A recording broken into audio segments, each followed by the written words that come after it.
גאולה, רבותיי. מי לא רוצה גאולה? איך משיגים גאולה? איך משיגים ישועה? יסוד אחד אני רוצה ללמד אתכם מפרשת השבוע.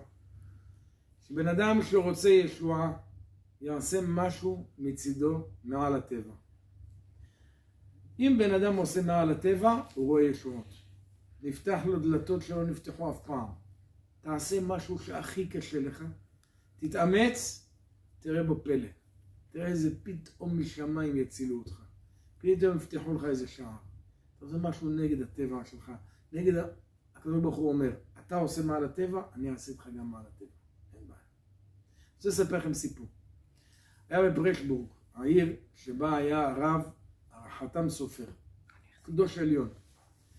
העיירה לידה, הכפר לידה, היה שם רב ומוהל, בית כנסת קטן, והגיע אליהם איזה זקן בן 70, גוי, ערל, אומר להם אני רוצה להתגייר. אמרו לו בוא בכבוד, למה לא? ידעת ההלכות, הוא שומר שבת כדת, כדין, כהלכה, כל המצוות הוא רוצה לקיים בפרוטות. כן, מה הבעיה? אמרו לו, טוב, אבל אתה צריך לעשות ברית מילה? איך יעשה ברית מילה? אומר להם, אין בעיה, אני מוכן. טוב, עשו לו ברית מילה. איך שהמוהל עושה לו את הברית מילה, מה ישראל? הבן אדם הזה נהיה חיוור כמו סיד, עלף, עומד למות, גוסס. נכנסו ללחץ. מה יקרה עכשיו? אם הוא ימות לנו, כל הגויים יגידו שבכוונה הרגנו אותו. יעשו עלינו עלילת דמים. יהרגו את כל היהודים פה בכפר, בעיירה. לא ידעו מה לעשות. רצו מהר, אמרו נלך לחתם סופר, נשאל אותו מה לעשות. הגיעו לחתם סופר בברקבורג, לעיר הגדולה. מספרים הרב והמוהל את הסיפור, מה קרה? עם הזקן הזה, הביאו אותו על אלונקה, על כיסא גלגלים. מגיעים איתו ככה והוא גמור. אומר להם החתם סופר, אני לא מבין, איך עשיתם את זה? מה, אתם לא מבינים שזקן בגיל כזה, אתם עושים לו כזה דבר, מחר יצאו כולם קודם כל נגד בריתות, לא יסכימו לעשות, יוציאו חוק שלא עושים ברית, וגם יהרגו את היהודים, יוציאו עלינו עלילת דמים, מה לא עשו, איך עשיתם את זה? איזה היגיון היה לכם בזה? אני מצטער, אין לי מה לפתור לכם את הבעיה, אני אציע לכם הצעה אחת. אתם הולכים עכשיו, מפה לכיוון דרום, יש שם נהר. בנהר יש גשר, אתם יורדים מהגשר הזה, זורקים את עצמכם לתוך הנהר, יחד עם הזקן הזה, ויהיה מיתתכם כפרתכם. וזה מה שאני יכול להציע לכם.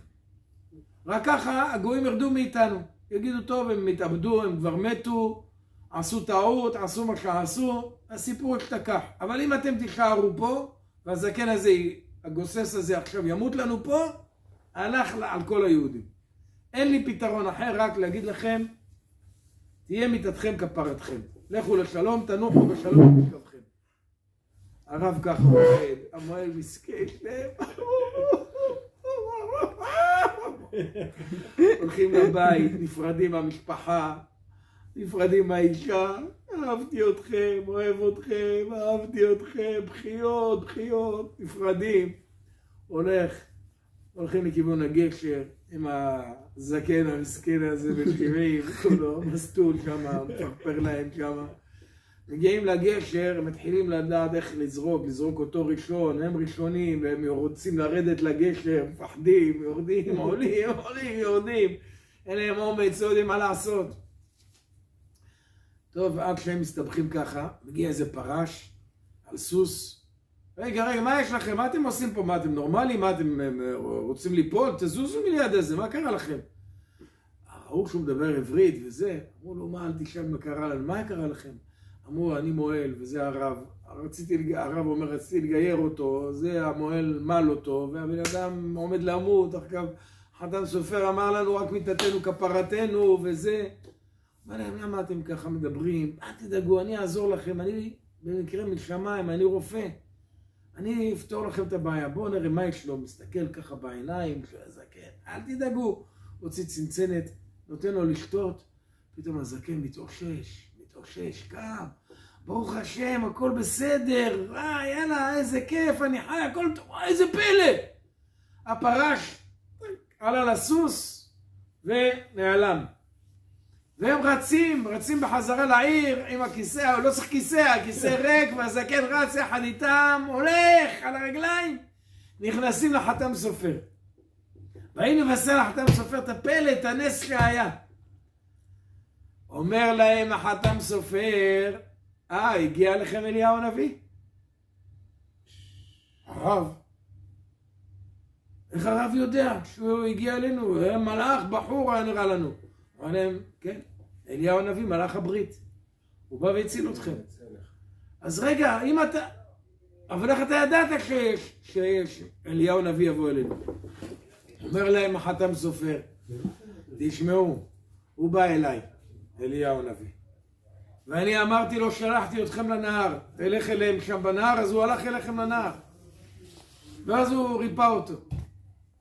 אמרו לו, ריבונו של עולם, רבנו. למה לא עשית מראש? אז למה? למה עשית לנו את זה? למה? דחילק. האישה בוכה, ילדים בוכים, נפרדנו, ולמה עשית לנו? היית שולח אותו מההתחלה. מביא לנו את אליהו הנביא, והכל היה בסדר. אמר להם החתם סופר, מה אתם חושבים? שאת אליהו הנביא אפשר לראות ככה? הייתם צריכים למסור נפש. הייתם צריכים כמעט למות, עכשיו אני אשלח לכם את אליהו הנביא שיבוא להציל אתכם. הרחמנו ישלח לנו את אליהו הנביא, זכור לטוב. ויבשר לנו, ויבשר לנו, ויבשר לנו בשורות טובות, ישועות ונחמות. ויבשר לנו, ויבשר לנו, ויבשר לנו בשורות טובות, ישועות ונחמות.